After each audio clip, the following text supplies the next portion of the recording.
तुला लगन, तुला राशि, जिसे हम इंग्लिश में लिब्रा भी बोलते हैं, कैसे जाएगा आपका साल 2025 का अप्रैल का महीना। सबसे पहले तो ना एक चीज मैं आपको बताना चाहती हूँ अबाउट यू, और आप जरूर रिलेट करेंगे। इसका जो सिंबल होता है ना लिब्रा का, एक तराजू होता है। तो आप लोग ना लाइफ में कोई भी डिसीजन ऐसे नहीं लेते, बहुत ही प्रोज और कॉन्स अच्छे से इवेल्युएट करेंगे चीजों को, कि मुझे अगर कोई प्रॉपर्टी भी खरीदनी है, लू ना लू, अच्छा इसके प्रोस क्या है, इसके कॉन्स क्या है, तभी आप लेते हैं। इवन किसी बिजनेस पार्टनरशिप में भी अगर आपको आना होगा, वहां पे सारी चीजें इवेल्युएट करोगे। ये अच्छी चीज भी है, बट एट टाइम्स लोग आपको कहते हैं कि आप बड़े स्लो डिसीजन मेकर है। बताइएगा मुझे कमेंट करके अगर आप इस बात से रिलेट करते हैं।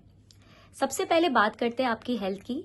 मोटा मोटा आपकी हेल्थ ठीक है। आपको ध्यान क्या रखना है, छोटे मोटे स्किन इश्यूज हो जाए, या दांतों में पेन होना, या आई में एलर्जी होना, ये हो सकता है। क्योंकि आप अगर अपना 6th हाउस देखेंगे चार्ट में, वहां पे सैटर्न भी बैठे हैं, वीनस भी बैठे हैं, मरकरी भी बैठे हैं, राहु भी बैठे हैं और सन भी बैठे हैं।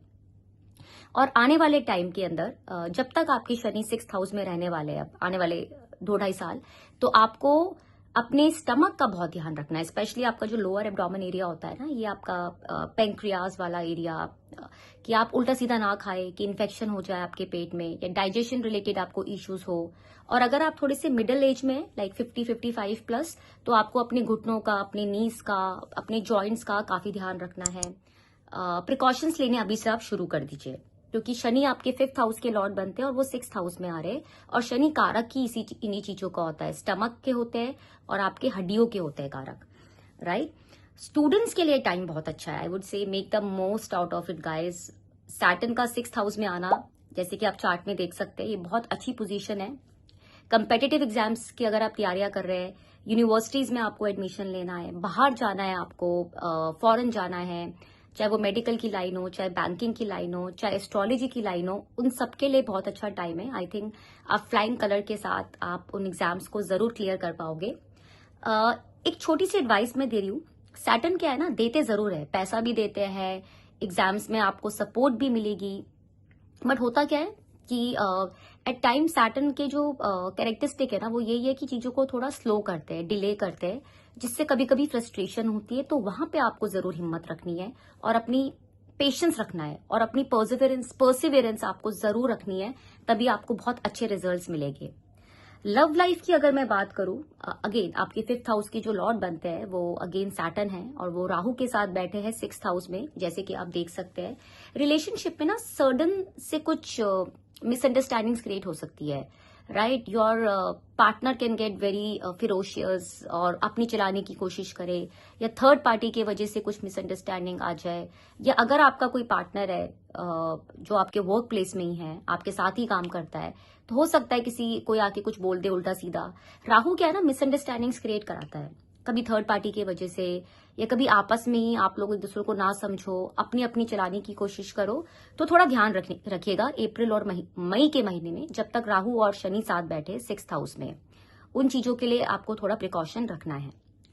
मैरिड कपल्स की अगर बात करें, देखिए आपके 7th हाउस के जो लॉर्ड है मंगल, वो इस टाइम पे 9th हाउस में है, और वो आपके 2nd हाउस के भी लॉर्ड बनते हैं। It's a good time. आप लोगों का सारा फोकस रहेगा इस टाइम पे अपने पैसे को ग्रो करने के लिए, कहाँ पे इन्वेस्ट करें। So investment will be the key. Property हो गया, घर हो गया, इवन ये भी हो सकता है आपका कोई पैसा फंसा हुआ था किसी लीगल डिस्प्यूट में, वो आपको मिल जाए, काफी टाइम से केस चल रहा था, या किसी दोस्तों ने आपसे उधार ले रखा है, रिलेटिव्स ने आपसे पैसे ले रखे हैं, आपको वो सारा पैसा भी मिल सकता है। बट ध्यान का रखना है आपको, जब सन आपके मूव करेंगे 7th हाउस में 14 अप्रैल को, वहां पे थोड़ा सा प्रिकॉशन रखना है। सन क्या है ना, क्योंकि यहाँ पे एक्सॉल्टेड हो जाते हैं सन, तो अपनी अपनी चलाने की आप दोनों कोशिश करोगे, आपका पार्टनर भी अपनी चलाने की कोशिश करेगा और आप भी अपनी चलाने की कोशिश करोगे। वहां पे अपने रिलेशनशिप को आपको थोड़ा सा ध्यान देना है और पेशेंस रखनी है। सामने वाला बोल रहा है तो सुन लीजिए जब तक सन यहाँ पे बैठे हैं, अदरवाइज अच्छा टाइम है। इवन आपके छोटे छोटे ट्रैवल्स लगने वाले हैं, अपनी फैमिली के साथ, अपने पार्टनर के साथ, अपने स्पाउस के साथ आप घूमने जाओगे, पहाड़ों पे जाओगे, so it's a good time. Family time भी काफी अच्छा मुझे दिख रहा है आप लोगों का। Even business point of view से I would say it's a good time. एक छोटी सी एडवाइस मैं आपको दे रही हूँ, अगर बिजनेस को ग्रो करना चाहते हो, एक्सपैंड करना चाहते हो, तो 14 अप्रैल के बाद करिएगा, जब सन आपके 7th हाउस में आ जाएंगे। कोई आपका गवर्नमेंट से रिलेटेड कोई कॉन्ट्रैक्ट है जहां पे आपको अथॉरिटीज का सपोर्ट चाहिए, गवर्नमेंट का सपोर्ट चाहिए, तो वो आपको काफी फेवर करेगा 14 अप्रैल के बाद, जब सन आपके 7th हाउस में मूव होंगे। रेमेडी के तौर पे आपको इस पूरे महीने गणेश जी की आराधना करनी है। हर बुधवार को हो सके तो गणेश चालीसा पढ़िए, कुछ भी ग्रीन चीजों का आप दान करिए।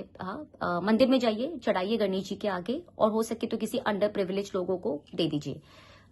Rest all is good. अगर आप अपने चार्ट का हमसे कंसल्टेशन चाहते हैं, क्योंकि at times this predictions can vary, अगर आपके महादशा बहुत सपोर्टिव है या अंतरदशा बहुत सपोर्टिव है या overall placements of planet in your chart is very strong, तो चीजें काफी हद तक कम भी हो जाती है, जो मैं आपको यहाँ बताती हूँ।